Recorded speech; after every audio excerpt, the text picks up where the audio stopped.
Assalamualaikum warahmatullahi wabarakatuh. Bagaimana kabar kalian semua, anak-anak kelas 6 SD Ar-Rahman Kertosono? Semoga kalian semua selalu dalam lindungan Allah ya. Nah, anak-anakku yang dirahmati Allah, pagi ini kita akan bertemu dalam materi tematik tema 1, subtema 1, pembelajaran 4, 5, dan 6. Yuk mari kita simak video pembelajaran berikut ini. Nah, anak-anakku semua, sebelum kita memulai pembelajaran hari ini, terlebih dahulu mari kita mulai dengan membaca doa terlebih dahulu agar ilmu yang kita peroleh bisa membawa manfaat. Allahumma amin. Sikap berdoa. A'udzu billahi minasyaitonir rajim. Bismillahirrahmanirrahim. Raditu billahi rabba wa bil islami dina wa bi Muhammadin nabiyyan wa rasula. Rabbi zidni ilma warzuqni fahma. Ya Allah, tambahkanlah kepadaku ilmu dan berilah aku pengertian yang baik. Amin. Ar-Rahman, smart and fun. Nah, anak-anakku semua, kita mulai dari bahasa Indonesia. Nah, pada materi bahasa Indonesia ini kita akan membahas tentang ide pokok dalam teks laporan. Setiap teks laporan memiliki ide pokok. Ide pokok dalam teks laporan bisa lebih dari satu. Akan tetapi, ide-ide pokok tersebut disajikan dalam beberapa paragraf. Ide pokok dalam suatu paragraf dapat ditemukan dengan langkah-langkah sebagai berikut.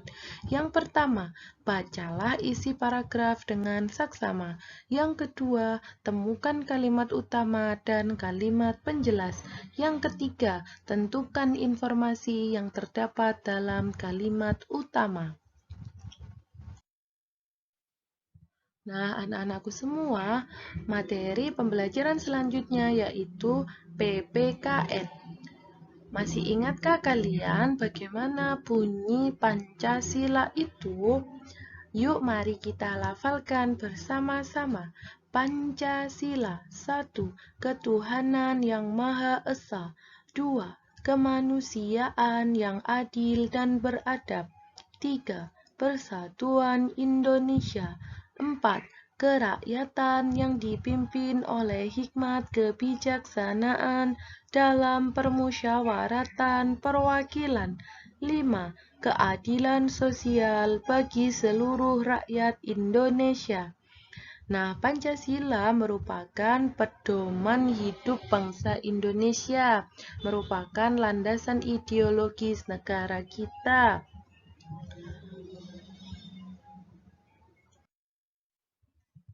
Nah, anak-anakku semua, pada pertemuan kemarin kita telah membahas makna sila pertama dan juga sila kedua Pancasila.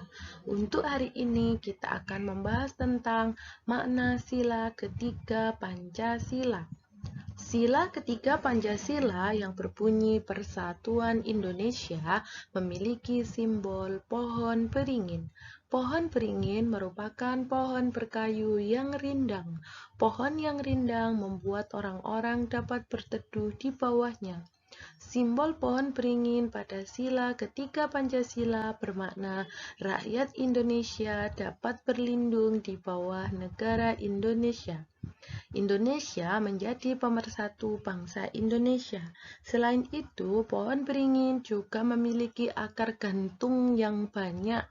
Hal ini melambangkan bangsa Indonesia yang berdiri dari suku, agama, ras, etnis, dan budaya. Akar gantung tersebut berasal dari satu pohon beringin.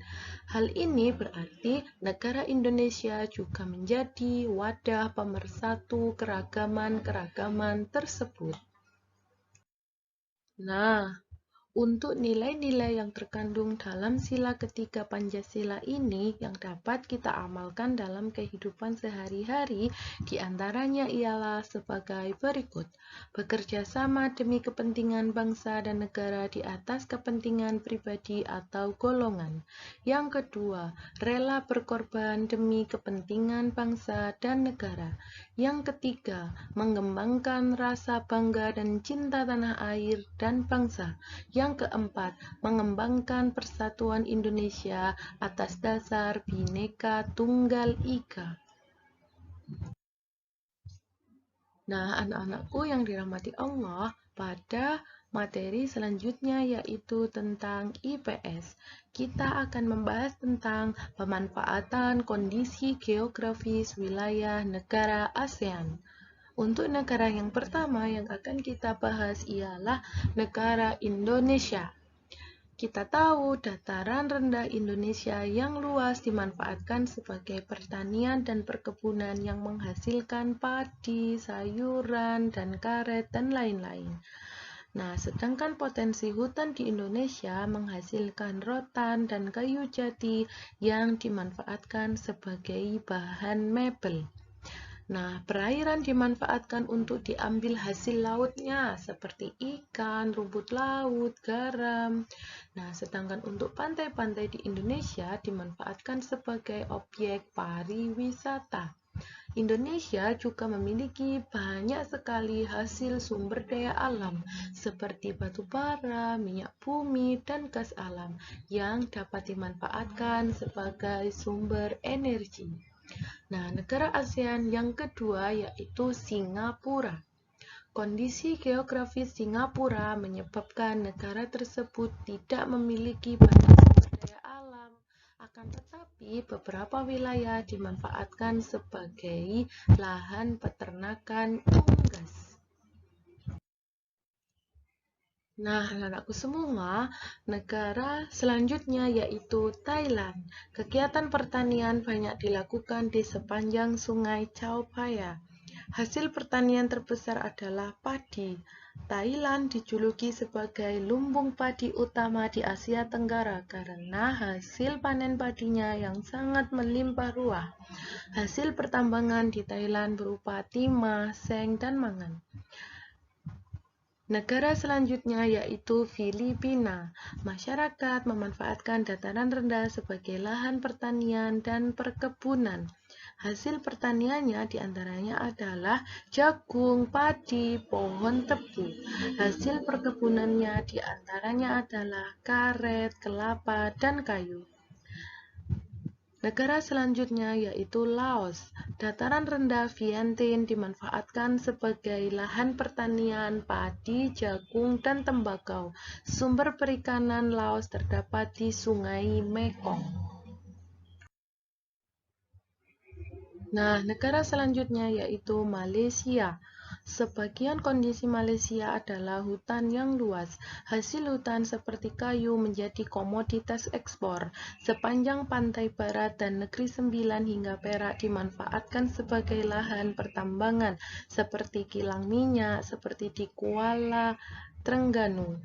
Malaysia merupakan penghasil karet terbesar di dunia. Negara selanjutnya yaitu Brunei Darussalam. Sebagian besar bentang alam Brunei mengandung minyak bumi dan gas alam yang menyumbang 40% pendapatan negara. Dataran rendah dimanfaatkan penduduk sebagai lahan pertanian yang menghasilkan padi, kelapa, dan buah-buahan. Negara selanjutnya yaitu Myanmar. Beberapa wilayah di Myanmar menghasilkan sumber daya alam yang beragam, seperti lembah Sungai Satang menghasilkan tembakau, pelatosan menghasilkan teh, sedangkan sayuran banyak dihasilkan di pantai Arakan Yoma. Wilayah Tenasserim dimanfaatkan untuk pertambangan timah.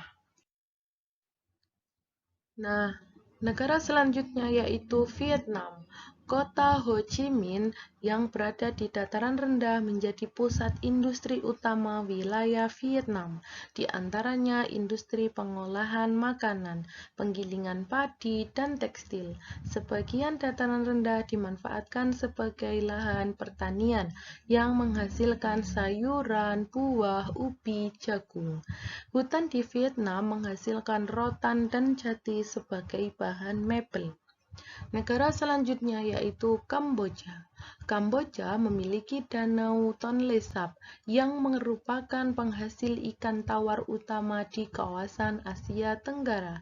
Daerah di sekitar Sungai Mekong dan Danau Tonle Sap sangat subur sehingga dimanfaatkan penduduk untuk pertanian padi, umbi-umbian, jagung, dan buncis.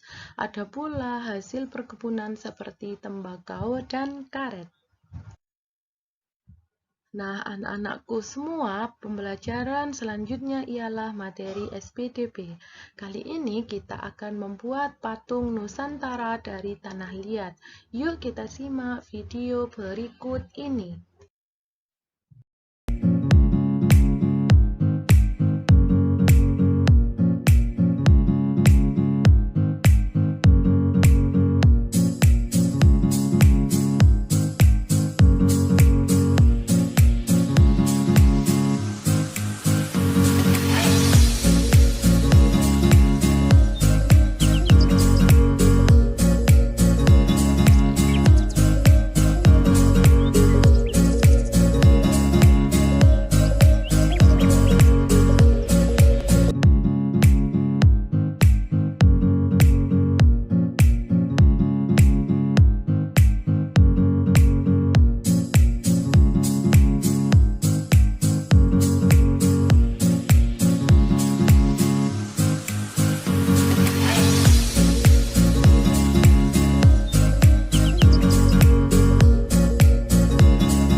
Nah, anak-anakku yang dirahmati Allah, alhamdulillahirabbil alamin, materi pembahasan kita hari ini telah usai. Terima kasih sudah menyaksikan video pembelajaran hari ini. Semoga bermanfaat ya. Kurang dan lebihnya, Bu Devi mohon maaf yang sebesar-besarnya. Akhirul kalam, wassalamualaikum warahmatullahi wabarakatuh. Ar-Rahman, smart and fun.